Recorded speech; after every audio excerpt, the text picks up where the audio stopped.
अक्सर जीवन को समझने की कोशिश करती रहती हूँ और जितना मैं जीवन के बारे में सोचती हूँ, प्रकृति के बारे में सोचती हूँ, उतनी ही उन गहराइयों में डूबती जाती हूँ। और तब लगता है यदि हमने प्रकृति को समझ लिया, प्रकृति के कॉन्सेप्ट को समझ लिया, तो हम शायद जीवन को भी समझने में सक्षम होंगे। जब मैं देखती हूँ कि प्रकृति में कभी कभी पर्वतों के बीच में भी, कठोर जमीन पर भी पौधे निकल आते हैं और विशाल वृक्ष का रूप धारण कर लेते हैं, तो लगता है मनुष्य जीवन भी ऐसा ही है। कुछ लोग ऐसे होते हैं जो विपरीत परिस्थितियों में भी, बाधाओं के बीच में भी अपने व्यक्तित्व को महान बना लेते हैं।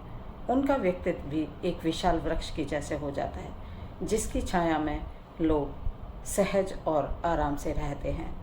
एक नन्हा पौधा जब आंधी आती है, तूफान आता है, झुक जाता है, कभी कभी उसकी कुछ पत्ते, कुछ डाल भी टूट जाते हैं, लेकिन फिर वो उठ खड़ा होता है और एक विशाल वृक्ष बन जाता है, जो लोगों को आश्चर्य में डालता है, जो उसकी तरफ सिर उठाकर देखने के लिए विवश करता है। ऐसे ही मनुष्य भी तो हैं कि कठिन परिस्थितियों में भी वो बड़े होते हैं, पलते हैं, प्रतिकूल परिस्थितियों में भी वो डटकर खड़े रहते हैं और उनका व्यक्तित्व बहुत विशाल बन जाता है। सर उठाकर हम उनको देखते हैं, उनका अनुकरण करते हैं, उनके जैसा बनना चाहते हैं, उनके रास्ते में चलना चाहते हैं। इसी को तो कहते हैं माइलस्टोन लगाना। ये माइलस्टोन ही हमारे लिए पथ प्रदर्शक बन जाते हैं। यही तो जीवन है, यही तो हम हैं।